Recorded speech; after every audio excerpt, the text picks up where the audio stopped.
lovely garden people, and welcome back to another episode of Lost in the Farmer's Market, where today we're looking at this lovely specimen here.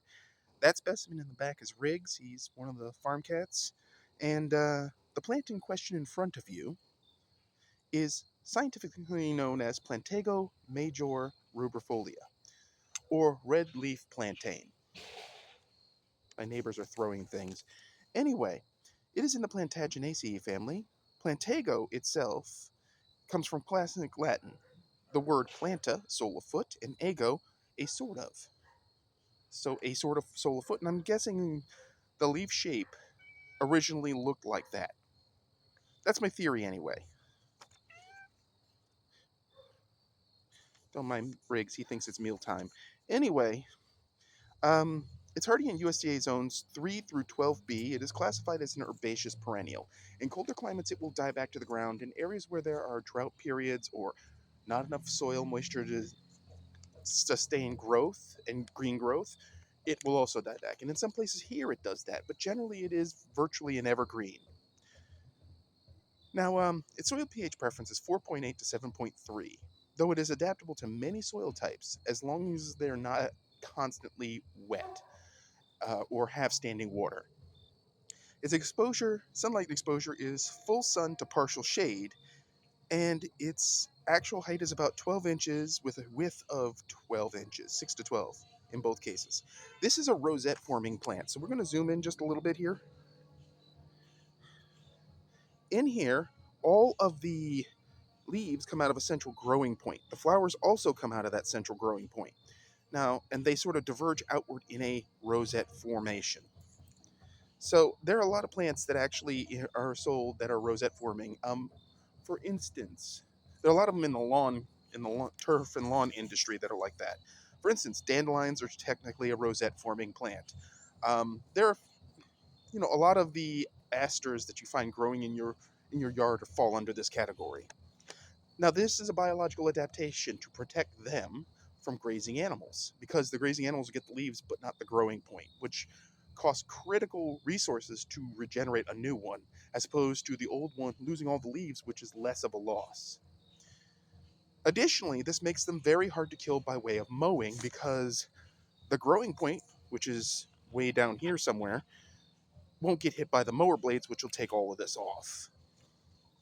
Now, this plant is also known by a bunch of other names, such as fleawort, broadleaf plantain, greater plantain, waybread, and white man's footprint.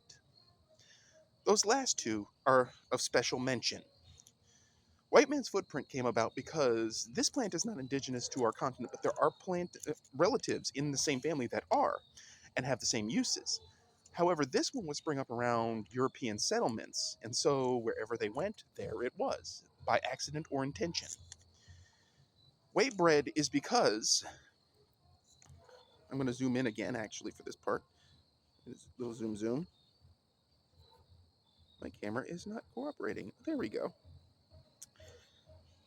The flowers produce seeds.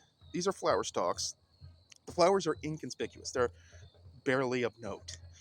But the seeds can be ground up to make flour, and in fact, indigenous peoples of North America were doing that for thousands of years, even before European settlers showed up. They had their own version of a millstone system to do this. Though it functioned essentially like a mortar and pestle, something like that, but not the same shape.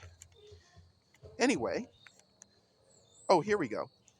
It's been a food since a period called the Milling Stone Horizon in the Americas. That's roughly 65,000 to 6,500 to 1500 BCE. And there's another name for it. I can't remember the other name for that, but point is they found these millstones in archaeological digs and the remnants of seeds from this plant in these spots as well. Now, this plant is not at all related to plantains, the banana. The banana plantain is Musa acuminata. Those little short bananas that they use in certain cooking, and you hear that in the background? That's the local school busting a move. Anyway, this plant blooms from late spring to fall and is wind pollinated. So, unfortunately, it doesn't do much for our pollinators. That's the only downside I can think of on this plant. But plantain's roots can break hardpan soil and halt water-based or wind-based erosion by holding the soil in place.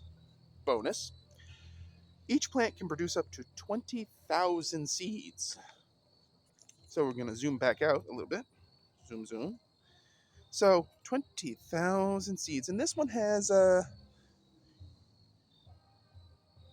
9 flower heads on it now.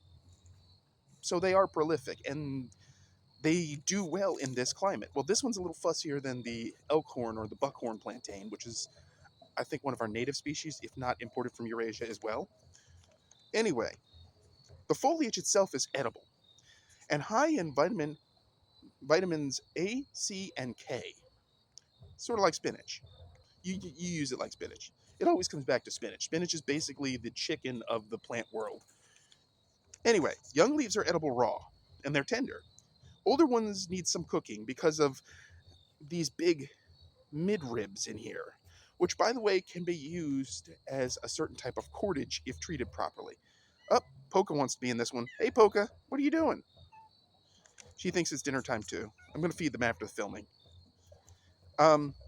Lastly, there is a purple leaf variety called Purple Perversion with crinkled leaves, and boy, is it purple. If I can get a sample of that and film it, you will see it here on this channel.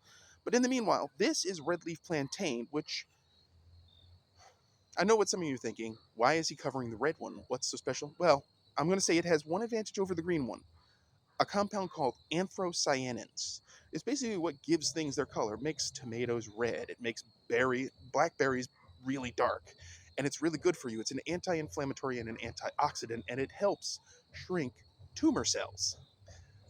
Cancer.